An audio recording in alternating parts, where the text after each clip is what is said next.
అండి చాలామంది అడుగుతున్న డౌట్ ఏంటంటే హ్యాండ్ కరువు దగ్గర తీసుకున్న టక్ బ్యాక్ పార్ట్ కరువు దగ్గర చెస్ట్ దగ్గర తీసుకున్న టక్కి మ్యాచ్ అవ్వట్లేదు అక్క. అసలు మ్యాచ్ అవ్వాలంటే బ్లౌజ్ని ఎలా కట్ చేయాలనేది ఇప్పుడు ఈరోజు వీడియోలో క్లియర్గా ఎక్స్ప్లెయిన్ చేస్తాను. ఇప్పుడు నేనైతే బ్లౌజ్ కట్ చేసిన తర్వాత ఎలా మ్యాచ్ చేస్తాను చూడండి. పైన షోల్డర్ దగ్గర కావాల్సినంత ఖర్చు వదిలేయండి. బ్యాక్ పార్ట్ మనం తీసుకున్న హ్యాండ్ కూడా బ్యాక్ పార్టే. షోల్డర్ దగ్గర కావాల్సినంత ఖర్చు వదిలేసుకుని గీత దగ్గర మనం కుట్టేటప్పుడు ఎలా కుడతామో అలా కుట్టుకుంటూ వెళ్ళి ఇలా చెక్ చేసుకుంటే నాకు మ్యాచ్ అయిపోయింది. చూసారా, అలా మ్యాచ్ అవ్వాలన్నమాట. అలా మ్యాచ్ అయిపోయిందంటే కరెక్ట్గా వచ్చినట్టే. మ్యాచ్ కాకపోయినా కూడా పెద్ద పొరపాటు ఏం జరిగినట్టు కాదు. కానీ బొటిక్ మాస్టర్ కటింగ్ ఎలా ఉంటుందంటే టక్కుకి టక్కు మ్యాచ్ అవుతుంది అనమాట. అది ఓకేనా. దీనికోసం నేను 1 మీటర్ లైనింగ్ అయితే తీసుకున్నానండి. లైనింగ్ తడిపేసుకుని ఆరబెట్టుకుని ఐరన్ చేసుకున్నాను. ఇది ఫస్ట్ కస్టమర్ బ్లౌజు కనుక మీ దగ్గరికి వస్తే నేను ఎలా కట్ చేస్తానో ఒకసారి అయితే చూడండి. చెస్ట్ లూజ్ ఎలా తెలుసుకుంటాను చూడండి. అంటే వీళ్ళకి బాడీ ఎక్కువ ఉందా, ఆర్మ్ లూజ్ తక్కువ ఉందా, అవన్నీ కూడా కొత్త వాళ్ళకి తెలియదు కదా. నేను ఫ్రంట్ పార్ట్ ఉక్స్ పెట్టేస్తానండి. ఉక్స్ పెట్టేసి ఎంత సాగదీసిన ఇంకా సాగదనమాట చెస్ట్ దగ్గర. ఎందుకంటే హుక్ పెట్టేసి లాక్ చేస్తాం కదా. చంక కింద నుంచి చూసుకోండి ఎంత వచ్చింది ఏంటనేది. నాకు 18 ఇంచులు వచ్చిందండి. కొంచెం ఇలాగా బాడీ మీదకి వెళ్తే ఎలా ఉంటుందో అలా పట్టేసుకుంటే 18 ఇంచులు కరెక్ట్గా నాకు 18 వచ్చింది. ఒక గీత తక్కువ 18 వచ్చినా కూడా 18 ఇంచులే తీసేసుకోండి. అంటే మనకి చెస్ట్ వన్ సైడ్ వచ్చేసి 9 ఇంచులు అనమాట. అయితే మన మెథడ్ ఏంటి, డీప్ నెక్ బ్లౌజ్ కనుక మనకు వస్తే ఆర్మ్ లూజ్కి 1 ఇంచ్ కప్పితే చెస్ట్ వస్తుంది కదా, అది కూడా చూద్దాము. ఉల్టా తిప్పేసుకోండి బ్లౌజ్ని. పైన షోల్డర్ కుట్టు తగ్గించి సైడ్ జాయింట్ ఫస్ట్ కుట్టు వరకు ఎంత వచ్చిందో ఒకసారి అయితే చెక్ చేయండి. నాకు 7 మీద 6 గీతలు, పావుతకు 8 ఇంచులు వచ్చింది. అంటే 1 ఇంచ్ కలిపితే మనకి చెస్ట్ వస్తుంది కదా, అంటే పావుతకు 9 అనమాట. నేను బాడీది చూస్తేనేమో 9 ఇంచులు వచ్చింది, ఇక్కడ పావుతకు 9 ఇంచులు వచ్చింది. ఏది కరెక్ట్ అంటే మీరు పావుతకు 9 ఇంచులు తీసుకున్న ప్రాబ్లం లేదండి, పావు కాబట్టి. కానీ ఫస్ట్ కస్టమర్ కదా, రిస్క్ తీసుకోకూడదు అనమాట. మళ్ళీ వీళ్ళకి నాకు అద్దినట్టు వద్దండి, నాకు మామూలుగా ఫ్రీగా ఉండాలి అన్నారనుకోండి, మళ్ళీ మనకి కొంచెం ఇబ్బంది పడాల్సి వస్తుంది, ఒక కుట్టి విప్పాల్సి వస్తుంది. అదేం కాకుండా మీరు ఏం చేస్తారంటే 9 ఇంచులు తీసేసుకోండి. ఓకేనా. మీరు ఎప్పుడైనా సరే కొంచెం లూజ్గా వచ్చే చెస్ట్దే ప్రిఫర్ చేయండి ఫస్ట్ కస్టమర్ అయితే. ఇప్పుడు హ్యాండ్ కటింగ్ అయితే చేస్తున్నాను. లైనింగ్ తడిపేసుకుని ఆరబెట్టుకుని 4 ఫోల్డింగ్ చేశాను. కింద ఎడ్జెస్ కరెక్ట్గా రావడానికి స్ట్రైట్గా ఒక లైన్, ఎక్స్ట్రా ఖర్చు కోసం ఒక 1/2 ఇంచ్ అయితే తీసుకున్నాను. ఎందుకంటే మనం తీసుకున్న ఒరిజినల్ క్లాత్కి మనకి బార్డర్ వచ్చింది, తిప్పేసుకుంటే సరిపోతుంది. మనం తీసుకున్న ఆది బ్లౌజ్లో హ్యాండ్ హైట్ ఎంత ఉందో కింద ఖర్చులు వదిలేసుకుని ఒక మార్కింగ్ వేయండి. ఎక్స్ట్రా ఖర్చు కోసం ఒక 1/2 ఇంచ్ అయితే తీసుకోండి. మళ్ళీ ఎల్ స్కేల్ తీసుకుని స్ట్రైట్గా లైన్ వేసుకోండి. ఈ బుడ్డ ఎల్ స్కేల్ ఎక్కడ తీసుకున్నావు అక్క అని ఒక సిస్టర్ అడిగారు. షాప్లో అండి 60 రూపీస్ ఉంటుంది, కొంతమంది 80 రూపీస్ చెప్తున్నారు. మరి చూడండి, 80 అంటున్నారు, కొంతమంది 60 అంటున్నారు. సో ఏదైనా సరే మనకి యూజ్ అయ్యేది అయితే ఖచ్చితంగా బేరమాడైనా తీసేసుకోవాలి, కొంచెం రూపాయి అటో ఇటో. ఇప్పుడు ఉల్టా తిప్పేసుకుని బ్యాక్ పార్ట్ నుంచి ఫస్ట్ షోల్డర్ కుట్టు తగ్గించి సైడ్ జాయింట్ ఫస్ట్ కుట్టు వరకు చూస్తే 7 మీద 6 గీతలు, 7వ నెంబర్ అనమాట. 7వ నెంబర్ తోటి ఆర్మ్ లూజ్ వస్తే చంకడౌన్ 3 ఇంచులు తీసుకోవాలి. నేనైతే 3 ఇంచులు తీసుకున్నాను. ఇక్కడ కూడా ఎడ్జ్కి కూడా ఒక 3 ఇంచులు తీసుకుంటే మీకు స్ట్రైట్గా లైన్ వస్తుంది. ఎల్ స్కేల్ వల్ల స్ట్రైట్గానే లైన్ వచ్చేస్తుందండి, ప్రాబ్లం ఏం లేదు. ఇప్పుడు ఏం చేయాలంటే ఇప్పుడు చూడండి నేను ఎలా కట్ చేస్తాను చెప్తాను చూడండి. 7 మీద 6 గీతలు కదా, దీనికి 1 ఇంచ్ మైనస్ చేసేయండి. 6 మీద 6 గీతలు వస్తుంది అనమాట. 6 మీద 6 గీతలు ఓకేనా. సగానికి ఒక మార్కింగ్ వేయండి. వేసేసుకుని స్కేల్ తోటి స్ట్రైట్గా ఇలా లైన్ వేసేయండి. ఒక 1 ఇంచ్ మైనస్ చేశాను, ఆర్మ్ లూజ్ నుంచి ఒక 1 ఇంచ్ మైనస్ చేసి స్ట్రైట్గా లైన్ వేసాను అనమాట. ఇప్పుడు ఈ కార్నర్ దగ్గర 1.5 ఇంచులకు మార్కింగ్ వేయండి. ఎందుకంటే 7వ నెంబర్ కదా, 1.5. షోల్డర్ దగ్గర 1 ఇంచు, ఏ సైజు వాళ్ళకని అంతే. ఇప్పుడు కర్వ్ స్కేల్ తీసుకుని నీట్గా ఇలా కర్వ్ అనేది తిప్పేసుకోవాలి. ఇప్పుడు నేను చూపిస్తున్నాను చూసారా, ఇలాగ కర్వ్ అనేది తిప్పేసుకోండి. మళ్ళీ కర్వ్ స్కేల్ని ఇలా ఉల్టా తిప్పేసుకుని ఇక్కడ కూడా ఇలాగ షేప్ అయితే ఇచ్చేసేయండి. ఇలాగా అయిపోయింది. ఒక 1/2 ఇంచు లోత్ అనేది ఇలా తీసుకోండి. ఆర్మ్ లూజ్ తగ్గించి మన వైపుకి ఒక 1 ఇంచు. మళ్ళీ కర్వ్ స్కేల్తో నీట్గా కర్వ్ అనేది ఇలా తిప్పేసుకోండి. ఇప్పుడు నేను ఎలాగైతే చూపిస్తున్నా అలాగా. మళ్ళీ ఉల్టా తిప్పేసుకుని ఇక్కడ కూడా ఇలాగా మార్కింగ్ అయితే చేసేసుకోండి. అయిపోయిందండి. హ్యాండ్ లూజ్ కూడా మార్కింగ్ వేసుకున్న తర్వాత మీరు ఇలా కింద నుంచి చూసుకున్నా కూడా కరెక్ట్గా వచ్చేస్తుంది. అయితే మనం ఆర్మ్ లూజ్ అనేది క్రాస్గా చూసుకున్నాం కదా, ఇప్పుడేమో మనము ఇలాగ కరువు తోటి చూసుకుంటున్నాం కదా, ఒక 2 గీతలు అనేది ఎక్కువే వస్తుందండి, ప్రాబ్లం ఏం లేదు. సో మీరు ఎటు నుంచి చూసుకున్నా మన మెథడ్లో బ్లౌజులు కట్ చేస్తారంటే పర్ఫెక్ట్గా వచ్చేస్తాయండి. మీరు అడిగారని చెప్పేసి ఈ ఎక్స్ట్రా ఒక స్టెప్ అయితే యాడ్ చేశాను నేను. కర్వ్ స్కేల్ తోటి ఇలాగా కర్వ్ తిప్పిన తర్వాత మనం చూసుకుంటే 7 మీద 6 గీతలు వచ్చినాయి కదా, యాక్చువల్గా 7 మీద 8 గీతలు వస్తాయి అనమాట. 2 గీతలు ఎక్కువ వస్తాయి, కర్వ్ తిరిగింది కదా. మనమేమో కొలుచుకునేటప్పుడు క్రాస్గా కొలుచుకున్నాం. పైన షోల్డర్ కుట్టు తగ్గించి సైడ్ జాయింట్ ఫస్ట్ కుట్టు వరకు. కొలిచేటప్పుడేమో ఇలా కర్వ్ తిప్పి కొలుచుకుంటున్నాం కదా, 2 గీతలు ఎక్కువే వస్తాయి. ఎక్కువ వచ్చేసింది మనం ఎక్కువ తీసేసుకున్నాము అని అనుకోవద్దు, ఓకేనా. ఇదంతా అవసరమే లేదండి. క్రాస్గా తీసుకుని మీరు ఎంత వచ్చిందో అంత చూసుకుంటే సరిపోతుంది. కుట్టేటప్పుడు ఫైనల్గా మనకి కరెక్ట్గా వచ్చేస్తుంది అన్నమాట. ఎక్కువ ఆలోచించకూడదు. మనం ఎక్కువగా ఆలోచించామనుకోండి మనకి ఎక్కువ డౌట్స్ వస్తాయి. సో కాబట్టి ఎంత కావాలో అంతే ఆలోచించండి, మీకు ఎలాంటి డౌట్స్ రావు. హ్యాండ్ లూజు ఎక్స్ట్రా ఖర్చు కోసం 1 ఇంచు అంతే. ఇప్పుడు ఎలాగైతే మార్కింగ్ వేసామో సేమ్ అదే విధంగా కటింగ్ చేసుకుంటూ వెళ్ళిపోండి. ఇలా నీట్గా కటింగ్ చేసుకుంటూ వెళ్ళిపోవాలి. ఈ సైడ్ కూడా అంతే, ఇలాగ ఎక్స్ట్రా ఉన్న క్లాత్ని కట్ చేయండి. మీకు ఈ కెమెరా పొజిషన్ ఎలా ఉందో కామెంట్ చేయండి. ముందు టేబుల్ మీద కట్ చేసినప్పుడు అక్క నేను మళ్ళీ ఫోన్ని తిప్పాల్సి వస్తుంది అక్క, మీరు మీ వైపు పెట్టుకుని కట్ చేయాలంటే నా తల కనిపించేస్తుంది ఆ వైపు నుంచి పెడుతుంటే, కాబట్టి సైడ్ నుంచి పెట్టాను. మీకు ఎలా ఉందో నాకు కామెంట్ చేయడం మర్చిపోకండి. నాకు ఇప్పుడు కొత్త టేబుల్ మీద కట్ చేయడం, ఇదివరకు కింద కూర్చుని కట్ చేసేదాన్ని కాబట్టి ఎట్టంటే అట్టు మార్చుకోవచ్చు. దీనివల్ల నాకు నడుము నొప్పి అయితే రాలేదండి, అస్సలు నడుము నొప్పి రాలేదు. 2 బ్లౌజులు కట్ చేసిన నడుము నొప్పి రాలేదు. అదే కింద కూర్చుని 2 బ్లౌజులు కట్ చేసరికి నడుము పట్టేసేది. ఇప్పుడు బ్యాక్ పార్ట్ కటింగ్ అండి. ఎల్ స్కేల్ సహాయంతో ఇలా స్ట్రైట్గా ఒక లైన్ వేసేసేయండి. ఓకేనా. ఎక్స్ట్రా ఖర్చు కోసం 1/2 ఇంచ్ తీసుకోండి సరిపోతుంది. ఎల్ స్కేల్ చాలా ఇంపార్టెంట్, లేదంటే మనకి కరెక్ట్గా లైన్స్ రావన్నమాట. నాకు చెప్పాలంటే సగం సక్సెస్ కారణము ఎల్ స్కేల్ అని చెప్తాను నేనైతేని, కరెక్ట్గా కట్ చేయడానికి వచ్చేది కాదు. ఇప్పుడు వచ్చేసి చెస్ట్ లూజ్ మనం చూసుకున్నాం కదా, 18 ఇంచులు వచ్చింది. దాంట్లో రెండో భాగం 9 ఇంచులు ఎక్స్ట్రా ఖర్చు కోసం 2 ఇంచులు అనమాట. పాతకు 9 ఇంచులైనా తీసుకోవచ్చు, కానీ తర్వాత ఏమంటారంటే కస్టమరు కొంచెం టైట్గా ఉందమ్మా నాకు లూజ్గా కావాలని అనుకోండి, పెద్దవాళ్ళ మాట వీళ్ళు, తర్వాత మనకి ప్రాబ్లం అవుతుంది. ప్రాబ్లం ఏం కాదు, కుట్టు విప్పుకోవాలి. నాకైతే కుట్టు కూడా విప్పకుండా కుట్టాలన్నది నా ఏమన్నమాట. కింద ఖర్చు వదిలేండి, పైన ఖర్చులతో కలిపి ఇలా మార్కింగ్ వేసేసుకోండి. ఇలా మార్కింగ్ వేసుకున్న తర్వాత మనం తీసుకున్న ఆది బ్లౌజ్లో కూడా చెస్ట్ లూజ్ ఎంత ఉందో అదే మనం చూసుకున్నాం కదా, 9 ఇంచులు వచ్చింది కదా, అదే మార్కింగ్ పైన కూడా వేసేసుకుని ఎక్స్ట్రా ఖర్చు కోసం 2 ఇంచులు తీసుకోవాలి. నెక్ డీప్ తెలియాలంటే కింద ఖర్చు వదిలేసుకుని పైన ఖర్చులతో కలిపి వీపు పాటు హైటు మార్కింగ్ వేసుకోండి. ఇది వచ్చేసి మనకి 36 సైజ్ అండి. 36 సైజు కాబట్టి నెక్ విడుతు 2.5 ఇస్తే భుజాలు జారవు. ఓకేనా. ఇలా ఎల్ స్కేల్ సహాయంతో ఇలా స్ట్రైట్గా లైన్ వేసేసుకోండి. నార్మల్ స్కేల్ అయినా పర్లేదు. ఎగస్ట్రా ఖర్చు కోసం 2 ఇంచులు. నెక్ కోసం నేను 2.5 తీసుకుంటున్నాను. ఎగస్ట్రా ఖర్చు కోసం ఒక 1/4 ఇంచ్ అయితే తీసుకుంటున్నాను. ఎగస్ట్రా ఖర్చు కోసం ఒక 1/4 ఇంచు.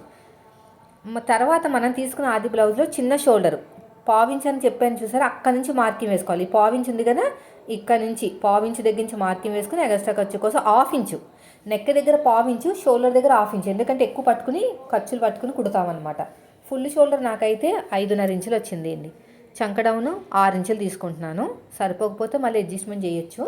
ఫుల్ షోల్డర్ 5.5, చంక డౌను 6 ఇంచులు వచ్చింది వీళ్ళకి. ఇలా ఎల్ షేప్ ఇచ్చేసేయండి. ఈ ఎల్ షేప్ దగ్గర కార్నర్ దగ్గర 1.5 కన్నా ఒక గీత తక్కువ, ఎందుకంటే 36 కదా, 1.5 కన్నా కొంచెం తక్కువ తీసుకోండి, ముడతలు రావు. షోల్డర్ దగ్గర కావాల్సినంత ఖర్చు వదిలేయండి. కరువు స్కేల్ తోటి నీట్గా కరువు అనేది తిప్పేసుకోండి. ఇలా నీట్గా తిప్పేసుకోండి. ఇప్పుడు షోల్డర్ దగ్గర కావాల్సినంత ఖర్చు వదిలేసుకుని గీత కింద నుంచి కొలుచుకోండి. మీకు 7 మీద 6 గీతలు అయితే రావాలండి. నాకు ఇక్కడ కొంచెం ముందుకు వచ్చింది కాబట్టి లూజ్ వచ్చిందనమాట. కొంచెం పైకి పెడతాను. 6 ఇంచులు సెట్ అవ్వలేదు నాకు. 8 ఇంచులు ఆర్మ్ లూజ్ వస్తుంటే 6 ఇంచులు సరిపోను. 6 ఇంచుల కన్నా కొంచెం తక్కువ తీసుకున్నాను. 5.5 కన్నా ఎక్కువ, పాతకు 6 ఇంచులు తీసుకుంటే ఇప్పుడు సెట్ అయిపోయింది అనమాట. నెక్ 2.5 తీసుకున్నాం కదా, కింద 3 ఇంచులు తీసుకుంటున్నాను. ఇలా స్ట్రైట్గా లైన్ వేయండి.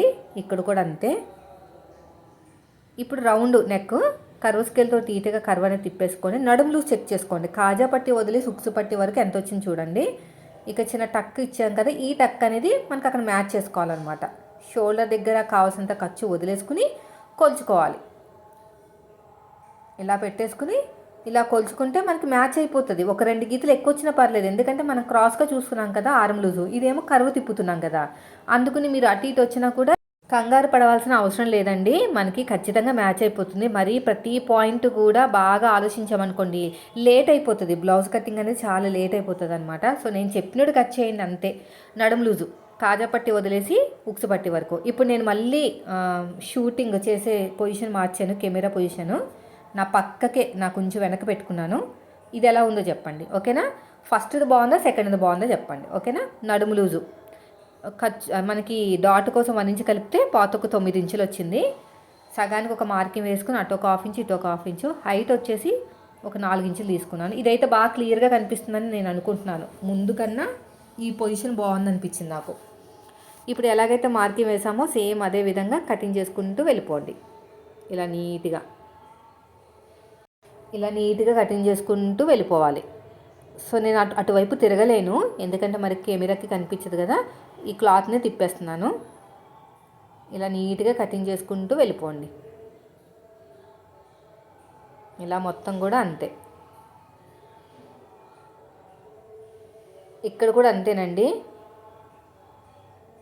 మనం బ్యాక్ పార్ట్లో టక్స్ ఇచ్చాం కదా, ఆ టక్స్ దగ్గర కూడా చిన్న చిన్న టక్స్ పెట్టేసుకోండి. కుట్టేటప్పుడు ఈజీగా ఉంటుంది. ఒరిజినల్ క్లాత్ని లైనింగ్ క్లాత్ని గమ్ పెట్టి జాయిన్ చేసేయచ్చు. ఇలాగా ఇదే మార్కింగ్ అడుగు భాగంలో కూడా చేసేసుకోండి, సరిపోతుంది. అయిపోయిందండి బ్యాక్ పార్ట్ కటింగ్ అయితే. ఇప్పుడు వచ్చేసి ఫ్రంట్ పార్ట్ కటింగ్. హ్యాండ్స్ అయిపోయినాయి, బ్యాక్ పార్ట్ అయిపోయినాయి. ఇప్పుడు ఫ్రంట్ పార్ట్ వచ్చేసి క్రాస్ కటింగ్. వీళ్ళకి పీస్ తక్కువ ఇచ్చారు, నేను వేరే క్లాత్ అయితే తీసుకున్నాను. ఆ క్లాత్ మీద కట్ చేద్దాము. క్రాస్ కటింగ్ బ్లౌజ్ అండి. కోరాస్ మన వైపుకు ఉండాలి, ఎందుకంటే ఫ్రంట్ హుక్స్ కదా. ఫోల్డింగ్ అనేది మనకు ఆపోజిట్లో ఉండాలి. క్రాస్ కటింగ్ కాబట్టి ఇలా క్రాస్గా వేసుకోవాలండి. మీకు చక్కగా కనిపిస్తుంది కదా ఈ పొజిషన్లో అయితేని. క్రాస్గా వేసేసుకుని అంతా కూడా కరెక్ట్గా మార్కింగ్ వేసేసుకోండి. ఇదంతా కూడా బ్యాక్ పార్ట్ ఆధారంగా మొత్తం మార్కింగ్ వేసుకోవాలండి. మనకి ఎప్పుడు కోరాస్ మన వైపుకే ఉండాలి. ఆ టైప్లో మీరు కటింగ్ చేస్తేనే మీకు ఫ్రంట్ పార్ట్లో ఇలా లాగేసినట్టు ముడతల కింద రాదనమాట. ఎటు పడితే అట్లా క్రాస్లు వేస్తే బ్లౌజ్ అనేది ముడతలు వస్తుంది. మొత్తం కాపీ చేసేసేయండి. సైడ్ జాయింట్ వైపుకి ఒక 1/2 ఇంచ్ ఎక్స్ట్రా తీసుకోండి. ప్రిన్సెస్ కట్ అయితే 1 ఇంచు, చెస్ట్ ఎక్కువ ఉన్న వాళ్ళకి 1.5 ఇంచు ప్రిన్సెస్ కట్కి. అది వేరే నేను క్లాసెస్ చెప్పినప్పుడు చెప్తాను. హైట్ దగ్గర మార్కింగ్ వేసుకోండి. వీపు పార్ట్ దగ్గర కూడా స్ట్రైట్గా ఇలా లైన్ వేసేసేయండి. వేసిన తర్వాత వీలర్ తోటి ఇలా ప్రెస్ చేయండి ఇక్కడ ఎల్ షేప్ దగ్గర, ఎందుకంటే ఫ్రంట్ పార్ట్ లోతులో ఒక 1/2 ఇంచ్ తీసుకోవాలి కదా, సరిపోతుంది అనమాట. మనకి కరెక్ట్గా కనిపిస్తుంది. నాకు కనిపిస్తుంది, వీడియోలో మీకు కనిపించట్లేదు కానీ నాకు వీలర్ తోటి కనిపిస్తుంది. ఇలాగా ఎల్ షేప్ ఇచ్చేసేయండి. ఒక 1/2 ఇంచ్ లోతు అయితే తీసేసుకోండి.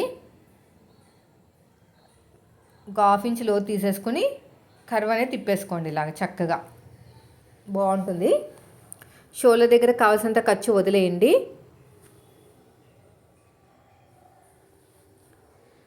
ఇప్పుడు వచ్చేసి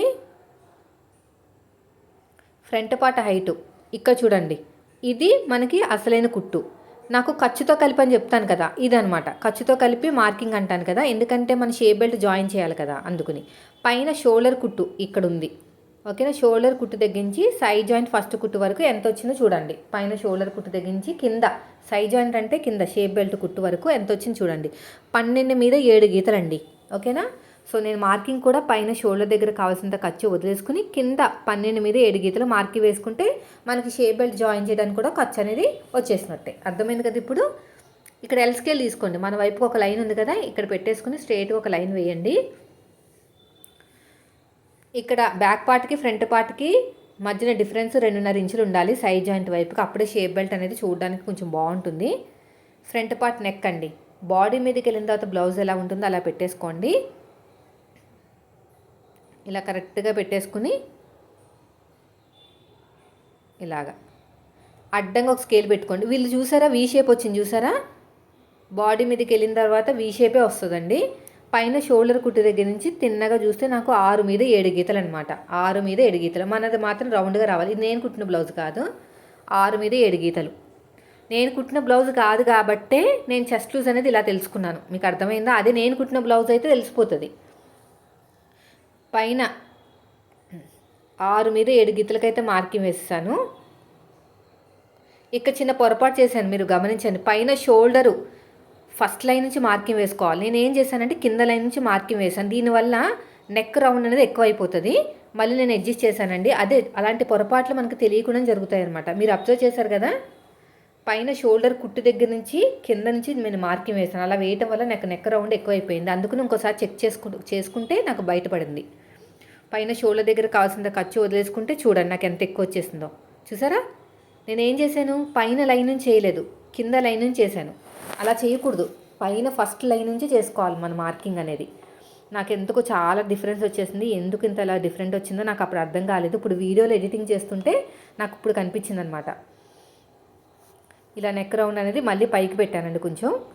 ఇప్పుడు షోల్డర్ దగ్గర కావాల్సినంత ఖర్చు వదిలేసుకుని ఇప్పుడు మళ్ళీ చెక్ చేస్తున్నాను. నాకు కొంచెం ఇలా కొంచెం వచ్చింది ఎక్కువ. ఎలాగో మనం నెక్ దగ్గర స్లోప్ ఇస్తాం కదా, 2 గీతలు ఎక్కువ పెట్టుకోమని చెప్తాను కదా, అది కవర్ అయిపోయింది అనమాట. నిజం చెప్తున్నాను, ఇప్పటికీ నాకు తెలియలేదండి. షోల్డర్ కింద నుంచి నేను మార్కింగ్ వేశానండి, వీడియోలోనే కనిపించింది. నెక్ దగ్గర నుంచి కింద నుంచి 2 ఉక్స్కి మార్కింగ్ వేయండి. మీకు డాటులతో కలిపి ఫ్రంట్ పార్ట్ ఉక్స్ పట్టి కాజా పట్టి హైట్ కరెక్ట్గా వస్తుంది. ఇది వచ్చేసి 36 సైజు కాబట్టి పెద్ద సైజే. మన వైపు నుంచి 2.5, డాట్కి మధ్యన గ్యాప్ 1 ఇంచు. ఆది బ్లౌజులు ఎలా ఉంటే అలాగా. ఫ్రంట్ పార్ట్ హైట్ ఖర్చులతో కలిపి మనం ఆల్రెడీ ఒక మార్కింగ్ వేసాను చూసారా, అక్కడ నుంచి ఒక మార్కింగ్ అయితే వేసేసేయండి. ఇలా షేప్ ఇచ్చేసేయండి. ఇలాగా ఇక్కడ కూడా ఇలా మార్కింగ్ వేసేసేయండి. నెక్ దగ్గర ఒక 1/2 ఇంచ్ వదిలేయండి. వదిలేసుకుని ఈ 1/2 ఇంచ్ వదిలేసుకుంటే ఎంత వచ్చింది, 4 ఇంచులు వచ్చింది. 4లో సగం 2 ఇంచులకు మార్కింగ్ వేసుకొని పొడుగు వచ్చేసి 2.5. ఈ రెండింటిని బ్యాలెన్స్ చేస్తూ 3వ మార్కింగ్ ఇక్కడ మనకి కొంచెం కిందకు వచ్చింది. ఎందుకో తెలుసా, బ్యాక్ పార్ట్ కన్నా ఫ్రంట్ పార్ట్ ఒక 1/2 ఇంచ్ అనేది తక్కువ ఉందన్నమాట. అలాగే ఉంచేసామనుకో షేప్ బెల్ట్ ఎక్కువ పొడుగు వచ్చేసి బాగోదు చూడడానికి. ఓకేనా. ఇప్పుడు ఎలాగైతే మార్కింగ్ వేసామో సేమ్ అదే విధంగా కటింగ్ చేసుకోండి. ఇక్కడ మీరు అబ్జర్వ్ చేయాల్సింది ఏంటంటే ఆర్మ్ లూజ్ కట్. ఓకేనా. హ్యాండ్ లూజ్ కట్టు, చెస్ట్ లూజ్, ఆర్మ్ లూజ్ కట్టు ఎందుకు మ్యాచ్ అవ్వట్లేదు, అదొకటి. మ్యాచ్ ఖచ్చితంగా అవుతుంది మన మెథడ్లో కట్ చేస్తే, మీరు మళ్ళీ చూడాల్సిన అవసరం కూడా లేదు. ఇంకొక విషయం, ఫ్రంట్ నెక్ డీపు ఎందుకు ఎక్కువ అవుతుంది, ఇక్కడ చూసారు కదా నేను కిందకి పెట్టాను, అందుకు మళ్ళీ క్రాస్ చెక్ చేసుకోవాలి. ఫ్రంట్ పార్ట్ హైటు ప్రతిదీ కూడా ఎన్నో ఉన్నాయండి పాయింట్స్ అనేవి, చాలా క్లియర్గా ఎక్స్ప్లెయిన్ చేశాను మీకు. ఇలా నీట్గా కట్ చేసేయండి. నేను చేసిన పొరపాటు అయినా సరే ఎంత ఈజీగా బయటపడిపోయింది చూసారా. నాకు అప్పుడు అర్థం కాలేదు ఎందుకు ఇంత నెక్ ఎప్పుడు రాలేదు, ఎప్పుడు కరెక్ట్గా వచ్చేది, కానీ ఈసారి ఎందుకు నెక్ అంత డీప్ వచ్చిందని నేను బ్లౌజ్ కట్ చేసినంతసేపు ఆలోచిస్తూనే ఉన్నాను, కానీ ఎడిటింగ్ చేసినప్పుడు మాత్రమే నేను కనిపెట్టాను అనమాట. ఓకే నేను కింద నుంచి తీసుకున్నానా అని. సో అలా క్రాస్ చెక్ చేసుకుంటే 1కి 2 సార్లు ఒక్క బ్లౌజ్ కూడా పాడవదు. ఇక చిన్న టక్ ఇచ్చేసేయండి, ఇక్కడ కూడా చిన్న టక్ ఇచ్చేసేయండి.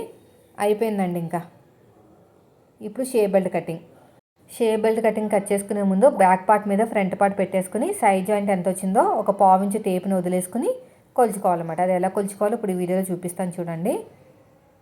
ఇలా పెట్టేసుకోండి బ్యాక్ పార్ట్ని, దీనిపైన ఫ్రంట్ పార్ట్ పెట్టేసేయండి. ఇలాగా ఒక 1/4 ఇంచు టేప్ని పైకి వదిలేయండి. కొంచెం నీట్గా లేదు, నీట్గా ఉండాలి. ఒక 1/4 ఇంచు టేప్ని వదిలేస్తే నాకు వచ్చేసి 2.5 ఇంచులు కరెక్ట్గా ఉంది, కానీ కొంచెం తక్కువైంది. ఓకే, ఇక్కడైతే 2.5 ఇంచులు వచ్చేసినట్టే. ఒక 1/4 ఇంచు టేప్ని వదిలేస్తే 2.5 ఇంచులు అనమాట.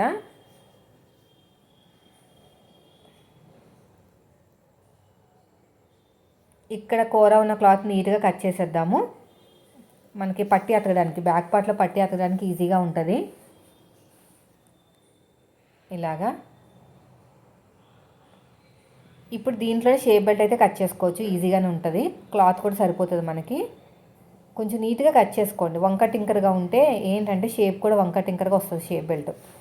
పొడుగు వచ్చేసి ఇది మీడియం సైజ్ అన్నమాట. మీడియం సైజ్ బ్లౌజ్ కాబట్టి 10.5 ఇంచులు పొడిగిస్తే సరిపోతుంది. స్మాల్ సైజ్ అయితే 10 ఇంచులు, ఇంకా పెద్ద సైజ్ అయితే 11, 11.5.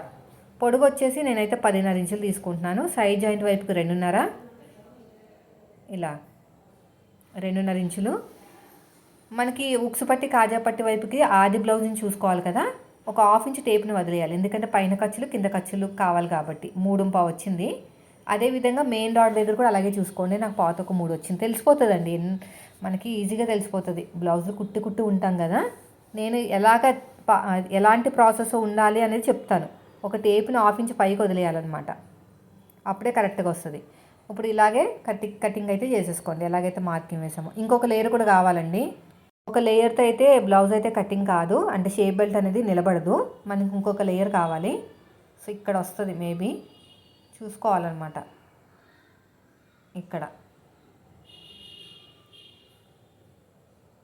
ఇలా కరెక్ట్గా పెట్టేసుకుని ఇలా నీట్గా, ఇక్కడ కూడా అంతే, ఇక్కడ కూడా ఇలా ఓపెన్ చేసేసేయండి. అంతేనండి. చూసారా ఎంత ఈజీగా అయిపోయిందో. ఏ పొరపాటు జరిగినా కూడా ఈజీగా కనిపెట్టేయచ్చు నా మెథడ్లో బ్లౌజ్ కట్ చేశారంటే. Thank you.